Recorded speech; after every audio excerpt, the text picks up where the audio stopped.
39. Quel âge aviez-vous? J'ai pas compris. En 39. Quel âge avez-vous? Ben, en 39, j'ai 9 ans, moi. Depuis l'année d'avant, des prémices de guerre, parce que nous, avec ma sœur, on était en vacances sur la frontière suisse avec une association qui s'appelait le Moulin Vert pour soulager un peu ma grand-mère. Au lieu d'aller en Vendée, on passait un mois de juillet dans le Jura. Et cette année-là, on nous a rapatriés, voilà le mot que je cherchais, 15 jours avant, quoi. On est rentré 15 jours avant parce que on avait peur que la guerre se déclare en 1938. Après ça, bon, ben, ça s'est calmé. Il y a eu, je sais pas, il y a eu un événement en 1938. J'ai pas eu le temps de chercher encore. Ça s'est calmé. Donc on est rentré à la maison, année scolaire normale et tout. Mais tous les soirs, mes oncles André et Maurice, qui habitaient près de chez nous, ils habitaient chez ma grand-mère, mais près de chez nous, venaient trouver mes parents et ils parlaient de la guerre, de tout ça. Et nous, ça nous faisait peur avec ma sœur. Peut-être ma sœur s'en rendait moins compte, mais moi je me souviens, ma mère nous couchait et puis j'avais du mal à m'endormir parce que je les entendais. Bon, après ça, on est parti en vacances et puis normalement, quoi, ma mère nous accompagnait, mon père restait à Paris parce qu'il travaillait bien sûr. Et les événements sont précipités, la guerre s'est déclarée.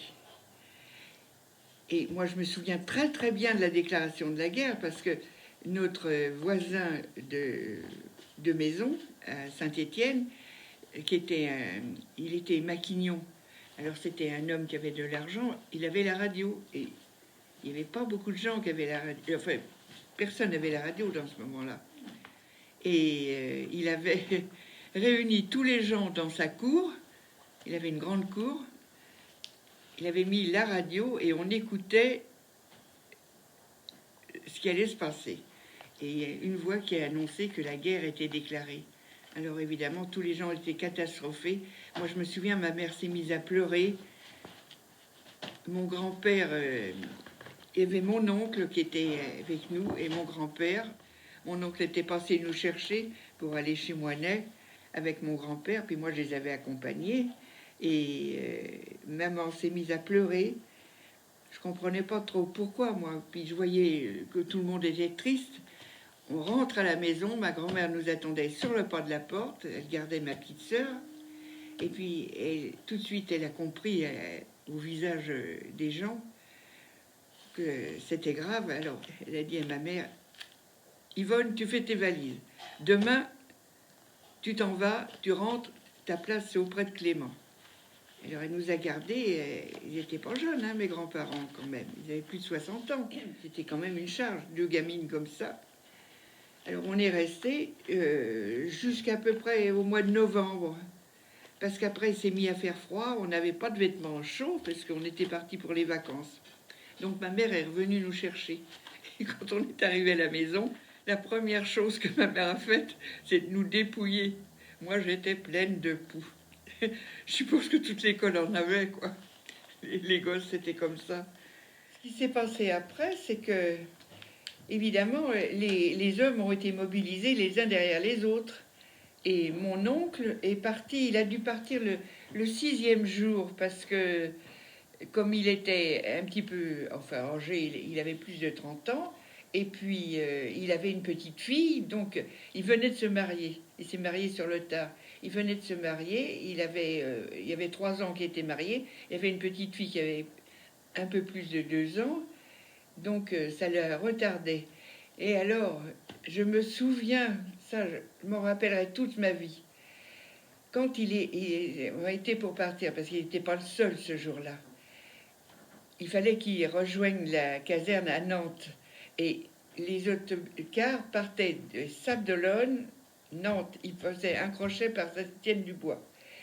tous les autocars Citroën arrivaient pleins, jusqu'à plein, quoi. Impossible de monter dedans. Alors évidemment, alors c'était décrit parce que les soldats, enfin futurs, voulaient faire descendre les gens en leur disant mais nous c'est notre place, on est convoqués, il faut qu'on parte, il faut qu'on parte. Parce que à cette époque-là, ça rigolait pas. Hein. Celui qui n'était pas présent à l'appel, ben, il était porté, comme on dit, Déserteur. déserteur, et puis fusillé. Alors, il voulait faire descendre les gens étaient assis naturellement, ils voulaient pas descendre, c'était épouvantable. Alors ça a duré au moins, je sais pas, au moins 3 heures l'histoire, parce que les autocars arrivaient, et puis ils étaient tous pleins. Alors enfin Moinet s'est décidé à prendre sa traction et aller les accompagner quoi, jusqu'à Nantes. Je ne sais pas pourquoi, lui, il n'a jamais été mobilisé. Je ne sais pas pourquoi, j'ai jamais su. Je me suis renseignée après la guerre, on n'a pas su.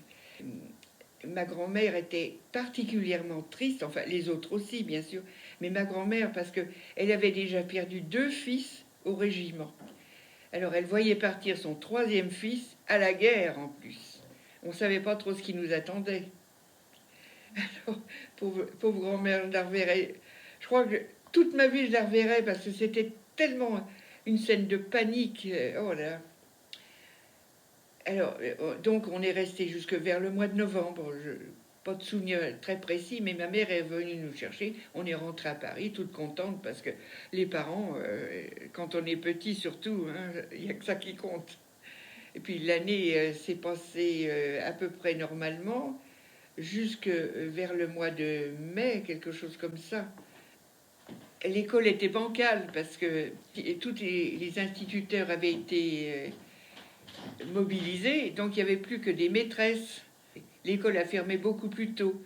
Alors, en 1937, mon parrain, mon oncle donc de Saint-Étienne, était venu faire une période, on appelait ça des périodes, à Versailles, puisque c'était la Vendée, ils étaient convoqués à Versailles, et les fins de semaine, il les passait à la maison. Et à l'époque, on n'était pas logé grandement, donc je couchais enfin, il couchait dans le même lit que moi. C'était un lit à 2 places, bien sûr. Alors, le matin, je le voyais quand il mettait ses bandes boltières, et puis j'avais jamais vu ça, moi. Alors, j'avais demandé, et puis d'ailleurs, et ça l'énervait de mettre ça, mais enfin bon.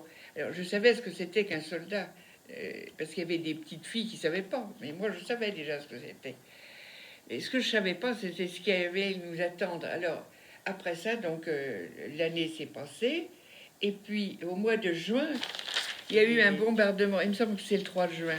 Un bombardement terrible sur la région parisienne par les Allemands. Alors, ils ont bombardé beaucoup la région parisienne. Paraît-il qu'ils cherchaient les usines Citroën. Je ne sais pas pourquoi Citroën, mais enfin... et puis la gare Montparnasse. Alors, c'était donc dans le sud. Il y a eu des bombes sur Vanves, ici les Moulineaux, Malakoff. Et à Vanves, il y a eu un pavillon qui a été... Parce que finalement, ils n'ont pas bombardé du tout les voies stratégiques. C'était pour épouvanter la population. Donc ils ont bombardé les civils. Et c'était tombé à ici les Moulineaux, dans le garage Place Voltaire. Alors ça, c'était pas très loin. Mais le pire, c'est il y a avenue de Clamart, juste à côté de chez nous, environ à 200 mètres de chez nous, il y a un pavillon qui a été éventré par... Ça a fait un bruit terrible et on avait peur avec ma petite sœur parce que on était... Ce jour-là, on n'était pas allé à l'école, je sais pas pourquoi. Ou est-ce que l'école était déjà fermée? Je me souviens pas bien, parce que c'est vieux, 40. On était allongés, je me revois. Ma mère avait mis les centres de lit. Je me souviens, c'était des centres de lit jaunes qu'on a gardés longtemps. Et puis, elle nous faisait allonger et mettez vos mains sur la tête. Et puis, alors on a eu tellement, c'était la panique, qu'ils ont décidé qu'il fallait impérativement que nous éloigner quoi, de Paris. Mais manque de chance, ma grand-mère avait été malade dans l'année, dans l'hiver. Elle avait fait une congestion cérébrale parce que elle était tellement retourné, quoi, du fait que mon parrain soit à la guerre. Alors, c'était impossible de repartir en Vendée. Donc, comme la mairie avait organisé des centres, disons, pour les enfants, euh, ils ont décidé, quand papa est rentré, parce que vous pensez que ça s'était su, Boulogne-Billancourt avait été bombardé aussi, donc mon père est rentré d'urgence pour voir s'il n'y avait pas de dégâts à la maison. Et puis il nous a trouvés affolés, et maman aussi. Alors bon, ils ont décidé qu'il fallait qu'on s'en aille en évacuation, donc on est parti avec la mairie à un endroit dans Lyon, un endroit qui s'appelle Champignol. Alors là, je me souviens, ma pauvre mère, elle nous avait donné des bonbons. On n'en a pas vu rien du tout parce que les monitrices ramassaient ça pour soi-disant redistribuer aux enfants qui n'en avaient pas. La redistribution, ma sœur et moi, on n'a rien eu. Enfin bref. Je ne sais plus combien de temps on est resté, mais pas très longtemps parce que les Allemands avançaient et comme Lyon, ça se trouvait en plein venir de l'Est sur Paris, c'était le chemin. Donc on nous a évacués. Mais alors là, on nous a évacués dans des camions militaires et des ambulances, enfin ce qu'il y avait sous la main, quoi. Alors bon, nous voilà partis. Et puis tout le long de la route, alors on a dit que c'était les avions italiens qui mitraillaient les gens sur la route. Donc quand les avions mitraillaient trop bas, il fallait descendre des autocars ou des camions et puis se précipiter sous les taillis, pour se cacher, quoi. Je me souviens, moi, un moment où on était descendu comme ça, à côté de moi, il y a un monsieur qui avait été blessé. Il saignait d'un bras, comme ça, beaucoup. Et puis, il fallait remonter. Alors, toujours au pas de course. Alors, je ne sais pas si vous imaginez une petite fille de 6 ans perdue là-dedans. Moi, j'étais déjà pas très fière, mais ma pauvre petite sœur, finalement, à un moment donné, on est descendu. Moi, je me suis mise sur vraisemblablement un tesson de bouteille. Je me suis ouvert le genou. J'ai toujours la marque d'ailleurs. Hein. C'était très profond. Alors ça saignait, ça saignait. Je suis remontée dans l'autocar, je ne sais plus ce qu'on avait, comme ça, en pensant à moi, sans penser à la petite sœur. Et puis, alors, évidemment, on a commencé à me soigner. Puis, au bout d'un moment, j'ai regardé, je me suis aperçue que la petite sœur n'était pas là. Alors, j'ai dit, il faut retourner, mais le chauffeur a jamais voulu. Alors, évidemment, j'étais triste parce que ma mère m'avait tellement confié ma petite sœur. Puis, enfin, je l'aimais bien, ma petite sœur. Vous vous rendez compte? Une petite fille. Alors, elle avait dû suivre un autre groupe, sûrement. Parce que c'était la panique. Hein, et, vous avez vu les images des évacuations. Alors, bon, nous voilà partis et on a atterri. Alors, on est passé par Châteauroux, par Gargilès, l'endroit où est né mon père, bizarrement. Je me souviens, c'était une grande place pleine de gens. Alors là, on a couché par terre, comme ça. Et puis, finalement, on est arrivé au bout de combien de jours, j'en sais rien, hein, je ne me le rappelle pas. C'était trop long. J'ai le souvenir d'un long voyage, mais exactement le temps, je ne saurais pas dire. Et on est arrivé à un pays qui s'appelait Argentat, en Corrèze. Mais j'avais toujours pas la petite sœur. Alors évidemment, je la réclamais tous les jours parce que j'étais triste, quoi. Et puis un beau jour, quand même, on a retrouvé la petite sœur et puis on m'a ramené ma sœur. Mais il n'y avait toujours pas les parents. Alors avec ma sœur, on était triste. Il n'y avait pas de water. On avait été hébergés dans une école. Alors une école qui était, je sais pas, peut-être il y avait d'autres gens qui étaient passés, je sais pas. Il y avait des dortoirs avec des lits. Alors c'était sale là-dedans. Oh là là. Les water étaient tout bouchés. On nous envoyait faire pipi dans un pré qui était à côté. Évidemment, la guerre avait évolué. Mais les Allemands avaient... il y avait la ligne de démarcation. Hein, ils n'étaient pas partis dans la France du Sud. On était de l'autre côté de la... Alors, on n'avait pas de nouvelles des parents, bien sûr, de la mairie de Vanves, rien du tout. Et même la directrice du centre de l'école avait pas de nouvelles. Et à la mairie de Vanves, ils nous cherchaient. Il paraît qu'ils ont mis 2 mois avant de nous retrouver. Enfin, un beau jour, quand même, il y a un bonhomme qui est arrivé et qui a identifié les gamins de Vanves. Et bizarrement, un jour que je faisais des recherches à la mairie, moi, le conservateur de la mairie m'a ouvert un dossier. Oh, j'ai cru tomber à la renverse. L'écriture de maman. Et il a eu la gentillesse d'ailleurs de me faire une photocopie que je garde toujours. Vous pouvez pas vous imaginer ce que ça m'a fait de revoir l'écriture de ma mère qui avait écrit au maire de Vanves parce qu'elle n'avait pas de nouvelles de ses 2 enfants, puis elle recherchait ses gamins. Parce que il faut dire une chose, c'est que la famille était vraiment séparée parce que mon père était mobilisé en usine, donc il avait été affecté à partir obligatoirement avant de la guerre. Ma soeur a 6 ans, ma grand-mère a 66 ans et mon grand-père 63 ans. C'était une lourde responsabilité pour eux de garder des enfants jeunes comme ça. Alors, quand on était là-bas, c'était pas la vie de château, hein, parce que tous les matins, ma grand-mère, avant de partir à l'école, parce que évidemment l'école avait repris là-bas à Saint-Étienne, tous les matins il fallait s'enfiler une cuillerée de foie de morue. Alors c'était pas la joie. Hein. Ah si, parce qu'il faut vous fortifier. Oh là là. On avait hâte que maman revienne. Enfin bon, un beau jour, ça s'est quand même produit. Heureusement. Quand même, l'envoyé de la mairie a fini par retrouver notre groupe. Et puis, il est reparti, quoi, pour organiser la rentrée des enfants. Alors, on nous avait dit, surtout quand vous passerez la ligne de démarcation, soyez bien sages. Alors, ça s'est passé comme ça. On nous a amenés, je sais pas à quelle gare, parce que je me souviens pas. On est monté dans des wagons à bestiaux, hein, puisqu'on voyait tous serrés les uns contre les autres, apeurés. Quand les Allemands ont ouvert le compartiment pour regarder ce qu'il y avait dedans, les gamins tremblaient parce qu'on leur avait tellement fait peur. Finalement, ils nous ont rien fait. On est arrivé à la gare. Les parents nous attendaient, bien entendu. Alors on a fait chacun une espèce de besace avec une boule de pain dedans. Alors ma petite sœur, ça traînait par terre. On était sales, dépenaillés. Oh là là, je revois maman en train de pleurer en nous serrant dans ses bras, quoi. Puis bien sûr, on est rentré à la maison. Alors la vie a continué, quoi.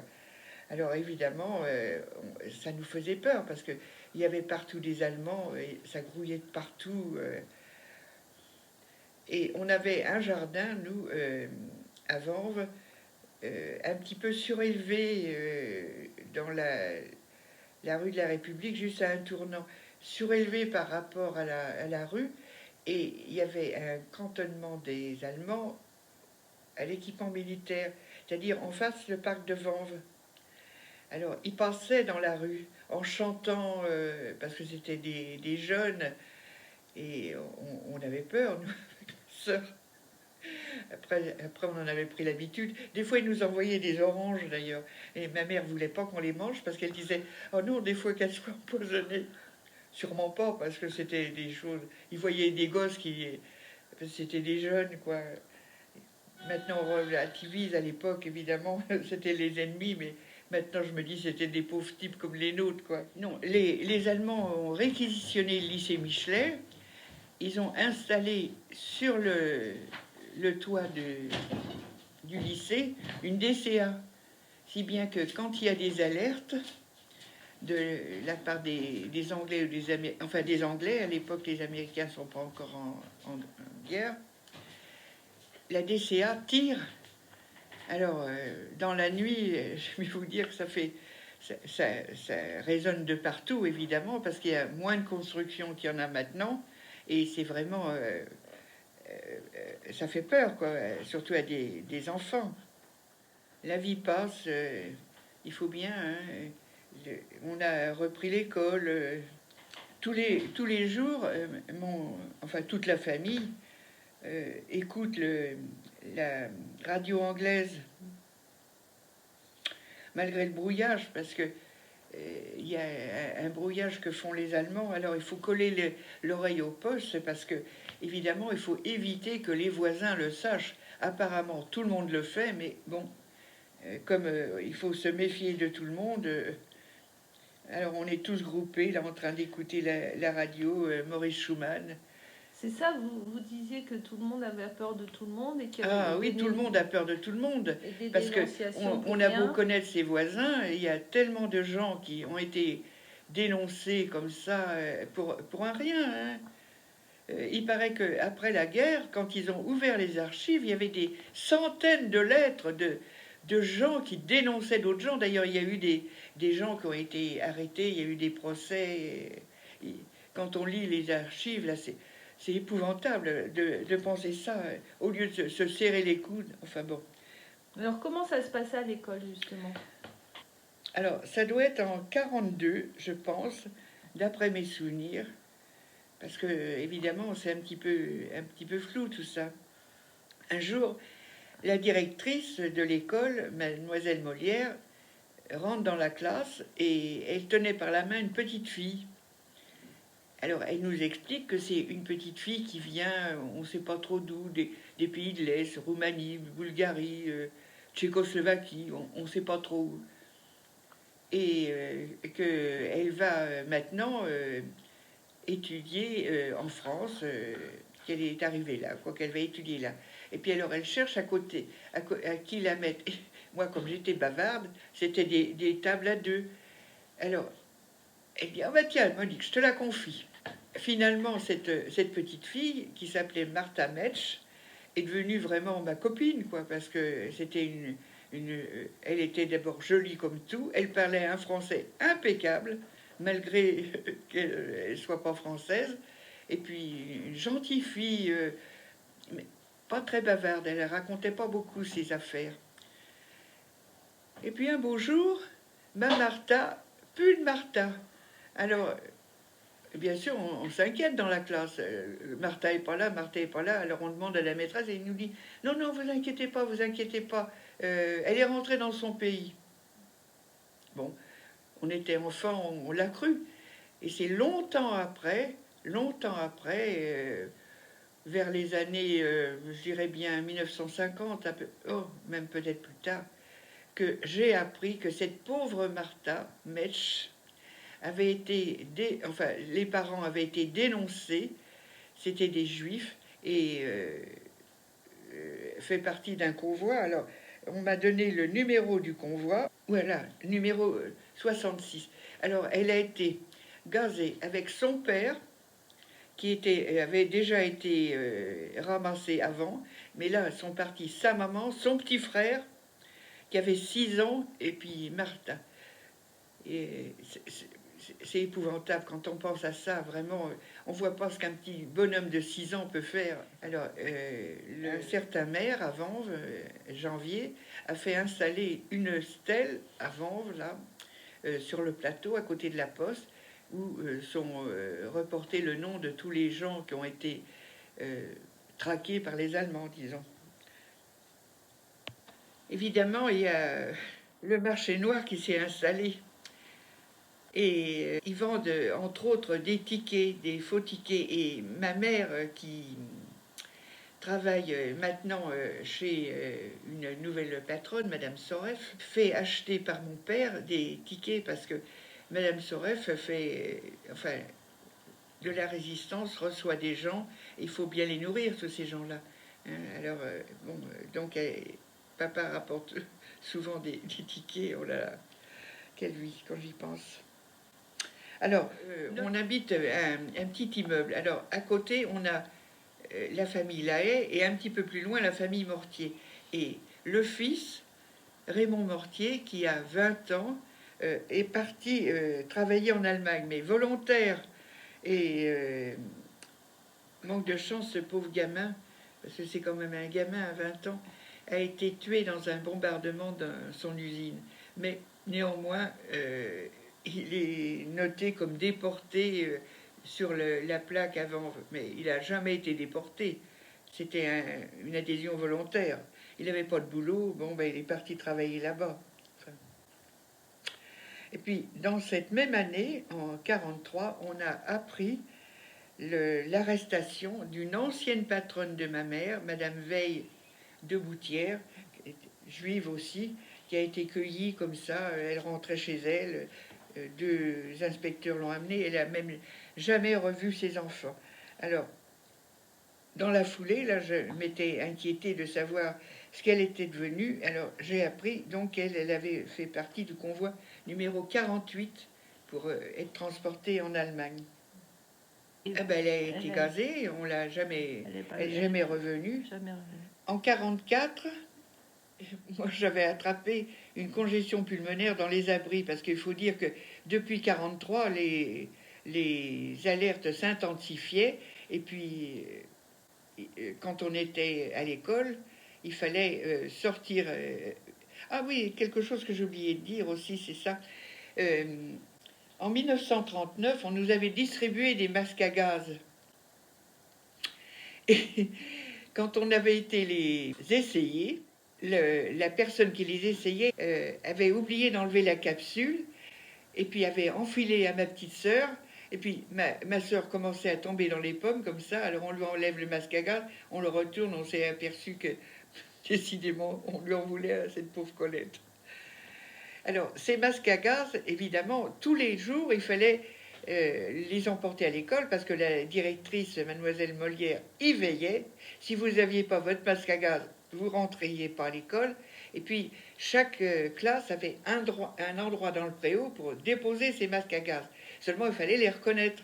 Alors, pour les reconnaître, il avait fallu dessiner sur le haut du masque un dessin. Alors, mon père m'avait dessiné une superbe cocarde tricolore.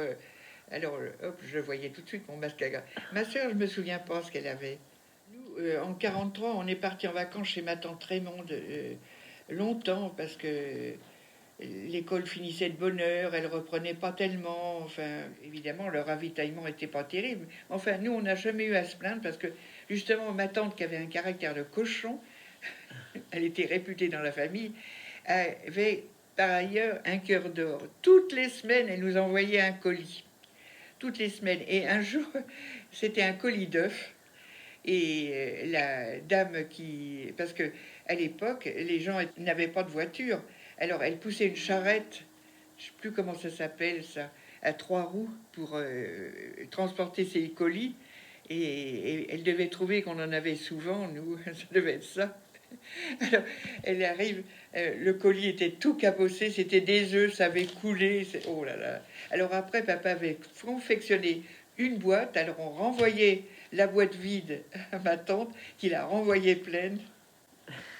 Enfin, on n'a quand même pas manqué. Mais malgré tout, ma mère nous envoyait à la campagne. Alors, donc cette année 43 chez tante Raymonde. En 44, on est parti plus tôt parce que dans les abris, moi, j'avais attrapé une congestion pulmonaire. Alors, évidemment, j'avais pas repris l'école et mon oncle, le mari de ma marraine, est venu nous chercher. On a passé donc juin, juillet, août, septembre, octobre, sûrement à peu près, au Luc-sur-Boulogne, chez ma marraine. Et c'est là qu'on a appris le débarquement. Vous savez, le fameux message « les carottes sont cuites », hein, ça a été le débarquement. Et on était toute une période sans nouvelles des parents, bien sûr, parce qu'il n'y avait plus de transport, il n'y avait plus rien, tout était démantelé. Alors, il circulait des bruits, comme quoi Paris avait été incendié. On avait peur avec ma petite sœur. Oh là là là, on disait on verra jamais nos parents. Alors, mon oncle, comme il avait peur de... Évidemment, ma mère pouvait plus envoyer la pension. Alors, quand elle a plus pu payer, pas de sa faute, mais parce que la poste marchait plus, ah ben, mon oncle s'est pas embêté. Hein. Il nous a ramenés carrément chez le grand-père et la grand-mère. Alors, on envisageait, parce que, évidemment, moi, j'avais grandi, j'avais 14 ans à ce moment-là, mais pas tout à fait. Alors, on attendait que j'ai 14 ans pour me placer comme petite bonne. comme avait été placée ma pauvre maman. Heureusement, les éléments se sont précipités et puis on a pu rentrer à Paris. Alors, nous qui avions jamais voyagé, enfin, on avait voyagé, mais jamais toute seule, mon oncle nous a emmenés à la gare de Nantes, nous a mis dans le train et puis allez, hop, direction Paris. Alors, évidemment, maman avait été prévenue, mais quand on est débarqué à la gare, pas de maman. Alors on commençait à paniquer avec ma sœur, on se disait qu'est-ce qu'on va devenir, toute seule perdue dans cette gare Montparnasse. Alors hop, une femme du secours populaire, ou je sais pas, est venue, ben on va vous emmener. Et puis juste maman a débarqué. Alors hop, on est rentré à la maison. C'était un soulagement, hein. Et alors là, on a appris la catastrophe qui était arrivée à sa patronne, quoi. Ses deux fils avaient été fusillés par les Allemands.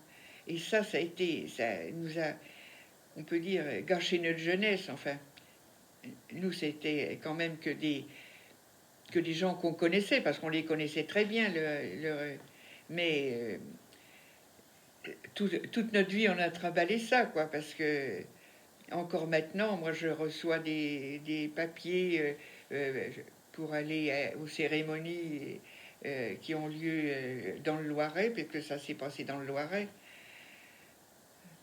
Ah là là, ça a été une triste période, parce que à l'époque, nous, on ne savait pas trop, mais après, on l'a appris. Bien sûr, comme Madame Soref et ses enfants faisaient de la résistance, maman qui travaillait chez eux était impliquée aussi. Elle rapportait à papa des tracts à distribuer, elle avait eu la visite de la Gestapo. Alors, pendant que maman était là, et heureusement, ils avaient ces gens-là deux appartements, un au 7e, un au 5e. Alors, la Gestapo a fouillé le 7e, mais n'était pas au courant sûrement du 5e étage. Heureusement, parce qu'il y avait un aviateur australien qui était hébergé là. Si il l'avait trouvé, tout le monde aurait été fusillé, quoi. Alors, à la suite de ça, évidemment, ce qui était entassé chez eux, il fallait l'enlever parce qu'ils craignaient une nouvelle descente. Alors, nous, on habitait un vieil immeuble avec des caves désaffectées. Mon père avait été prendre les caves et puis il avait entassé les choses enfin compromettantes, des drapeaux, des tracts, des petites armes, quoi, dans l'immeuble qu'on habitait sans que personne ne sache, bien entendu. Si les voisins l'avaient su, sûrement qu'ils n'auraient pas été d'accord, hein. Parce qu'il fallait pas grand-chose pour être ramassé. Ah mon Dieu, quand j'y pense à cette période, on tremblait toujours parce qu'on avait su, nous, avec Colette, que la Gestapo était venue chez Madame Soref et que maman était là. Alors après, on avait peur quand elle y allait. Et après, cette pauvre dame a divorcé parce que son mari n'était pas trop au courant de ce qui était arrivé. Elle incitait les enfants à faire de la résistance, quoi, puisqu'ils étaient partis comme maquisards. Elle est devenue vraiment amie, quoi. C'était plus qu'une patronne, amie. Maman l'a accompagnée pendant toute sa maladie, puisque elle est décédée de chagrin, on peut dire de chagrin. Et jusqu'en 1950, elle venait régulièrement à la maison. Ça a été une période difficile, vraiment difficile pour nous, pleine de peur, d'angoisse, de stress.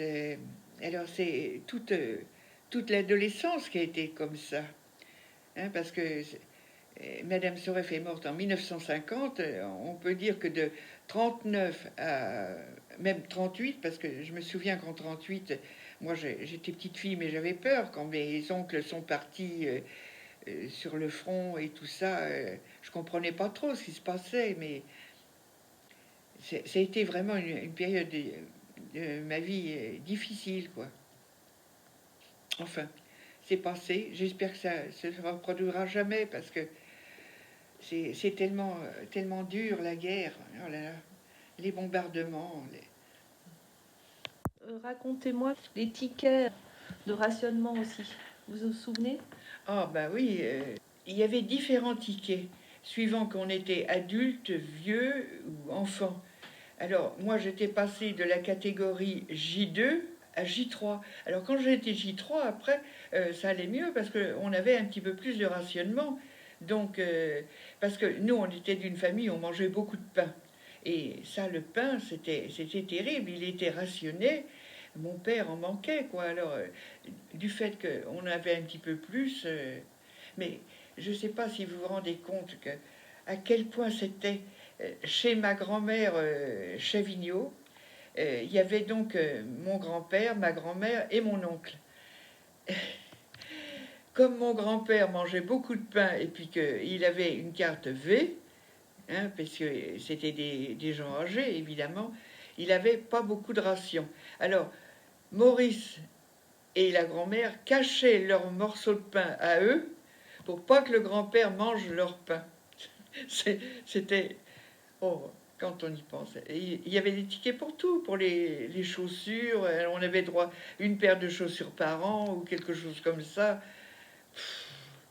Alors évidemment, quand on allait en Vendée, c'était l'euphorie parce que là-bas, comme il y avait des fermes, on était plus rationnés. Alors c'était vraiment la joie.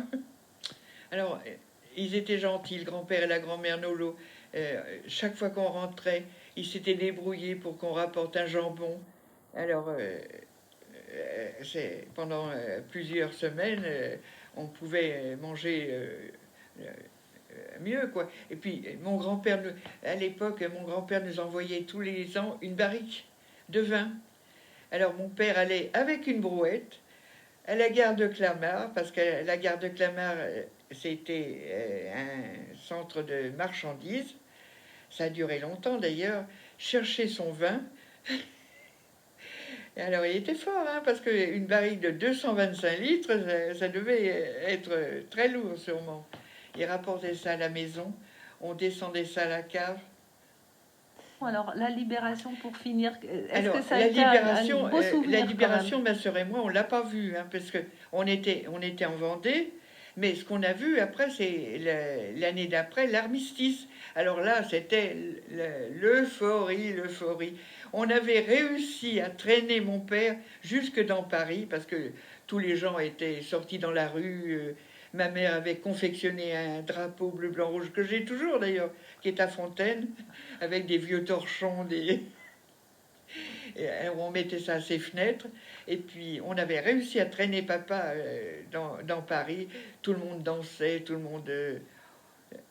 c'était vraiment Et vous, vous étiez adolescente, ben là. oui, Là, vous avez... j'avais 15 ans, hein, Ouais. alors c'était... oh là là. Mais pour les études, par contre, alors ça, c'était pas terrible, hein, parce que les écoles marchaient qu'à un quart, parce qu'évidemment, depuis la guerre, ben, les instituteurs hommes étaient pas là, parce qu'il faut dire qu'il y a eu beaucoup de prisonniers. Mon parrain, par exemple, a été prisonnier. Il est rentré qu'en 1945. Alors, il est parti en 39. Il est rentré en 45 parce qu'il était prisonnier à Munich. Il a été libéré par les Allemands, donc il est rentré par la Suisse.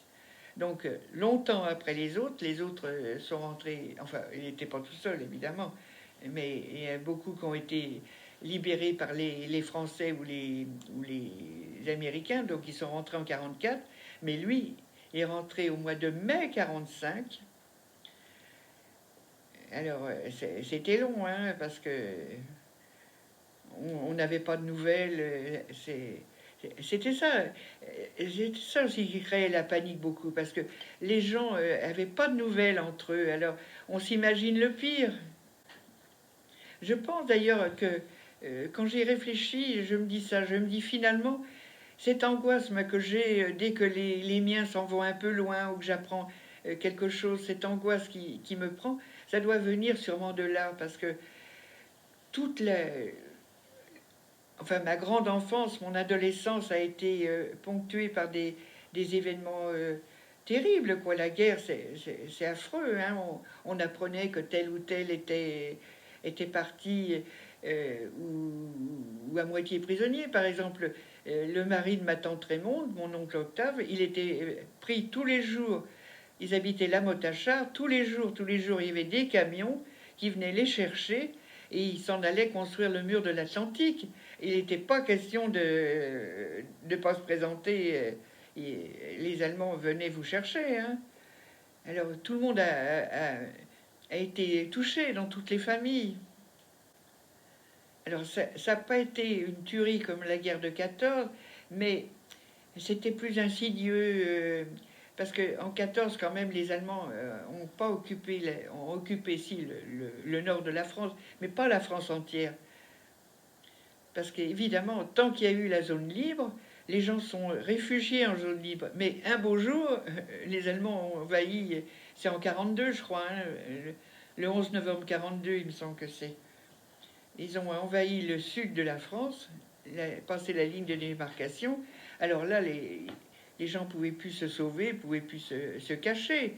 Les rafles ont commencé pour les juifs, les résistants, je sais pas, ils ramassaient tout le monde. Il y en avait dans votre famille qui faisaient de la résistance? Ah bah oui, mes parents, par exemple, Ouais. s'ils avaient été pris, déjà ils aidaient beaucoup Madame Soref par tous les tickets que mon père achetait, ce qu'il pouvait acheter au marché noir pour donner, enfin donner, revendre, parce que il fallait avoir un porte-monnaie bien garni pour, parce qu'elle recevait sans arrêt des maquisards, des gens comme ça, quoi. Alors il fallait les nourrir, ces gens-là. Alors bon, et puis il distribuait beaucoup de tracts, beaucoup de choses comme ça. Quand il allait à l'usine avec ses poches remplies de, et puis qu'il les distribuait à la sortie de, on n'était pas tranquille, hein. Puis il faut dire que c'était vraiment la terreur, parce que moi je me souviens très bien, un jour il était rentré tout retourné parce que il travaillait en usine et il travaillait avec mon oncle Maurice. Et c'est arrivé plusieurs fois, mais cette fois-là, ça avait été tangent. Les Allemands, parce qu'il manquait de main-d'œuvre, hein, alors, forcément, tous leurs jeunes étaient partis, donc il fallait faire tourner les usines en Allemagne. Alors, ils ramassaient des gens comme ça. Alors là, ils avaient réuni tout le monde, tous les ouvriers dans la cour, et puis ça se passait comme ça. Ils étaient sur une estrade, toi, toi, toi, toi. Hop, c'était des gens qui étaient partis le matin travailler, ils rentraient même pas chez eux. On les emmenait directement, et ils avaient ramassé mon oncle Maurice. Seulement, mon oncle Maurice, il avait une maladie de peau qui était bizarre, il pelait. Il pelait de partout comme ça. On aurait cru une peau de serpent qu'il avait. Et les Allemands leur passaient quand même une demi-visite. Alors vite, il a montré ses jambes et il a été relâché. Mais pour un peu, eh ben, il était embarqué comme ça. Alors évidemment, nous on le savait ça. Ma sœur et moi on le savait. Donc on tremblait tout le temps. Alors ça a fait une génération de gens peureux, quoi, finalement. Pour ça, des fois, on dit oh, ils ont été laxistes avec leurs enfants. Mais cette génération qui a subi la guerre et puis les privations, c'est un petit peu normal qu'elle ait lâché du lest par rapport à la génération d'avant, quand même. Ils ont manqué de rien, mes oncles et ma mère. Mais les parents étaient sévères, hein. Et nous, on n'a pas connu cette sévérité-là. C'était pas pareil. Moi, je me rappelle quand on était à Saint-Étienne, alors il fallait aller tous les jours au chapelet, le soir, tous les jours, hein. Ma grand-mère lâchait pas la prise. Il fallait aller le dimanche à la messe. Après ça, on rentrait déjeuner. Il fallait retourner aux vêpres. Des gamins comme ça nous passait un petit peu au-dessus, hein. Mais c'était tellement une ambiance chaleureuse. Le grand-père et la grand-mère, c'était vraiment des amours quand on y pense. On en parle souvent avec mes cousins et mes cousines. C'était vraiment... alors, nous, ça nous changeait quand on allait là-bas. Oh là là, il n'y avait pas d'allemand, rien du tout. Alors que là, on en était... Il y en avait partout. Il y avait partout des drapeaux allemands. Ils avaient enlevé les drapeaux français. Il y avait partout des plaques avec les noms en allemand. Oh, c'était une période pénible, hein.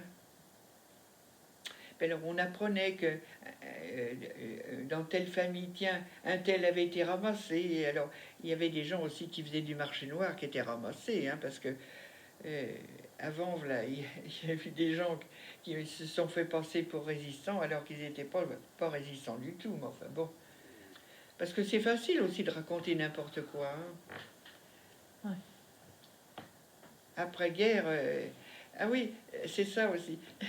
On habitait, nous, un pavillon quand on habitait Vanves. Là, j'avais une copine, moi, Marguerite Durand. Elle avait une grande sœur. Et sa sœur, quand les Allemands sont arrivés, elle fricotait avec les Allemands. Alors, après la guerre, elle avait été tondue. Moi, je me souviens, il la promenait là dans les rues de Vanves. Oh là là, pauvre fille quand même. Parce que c'était des gens, enfin, un peu simplets, disons. Ben, conclusion, j'espère que je reverrai jamais. Enfin, moi, je le reverrai pas parce que je suis trop âgée, mais j'espère que jamais plus, il y aura des guerres comme ça. Parce que c'est pour ça, quand je vois les informations, là, ça me bouleverse parce que je pense aux gens qui subissent les mêmes choses, enfin encore plus terribles que ce qu'on a connu. On devrait être plus solidaire, justement. Ben oui, Quand on reçoit des réfugiés, on bien imagine sûr, ce qui se passe là-bas chez eux. bien sûr. Nous, on serait contents d'être Mais accueillis. c'est pas ça, parce que justement, les gens se sont refermés sur eux. Et regardez tous les réfugiés, tout ça. Alors, évidemment, je sais bien qu'il y en a qui abusent. C'est comme partout, ça a toujours été ça, hein. Mais le gros de la troupe, c'est des pauvres types, des pauvres gens, quoi. Moi, je sais que quand je peux donner des choses, j'hésite pas, ou même de l'argent, mais enfin bon, hein, on est obligé de s'arrêter à un certain moment, on peut pas tout donner sa chemise non plus. C'est pas possible, hein. Il faut y être passé pour savoir ce que c'est, hein. J'espère qu'on verra jamais plus ça, parce que vraiment,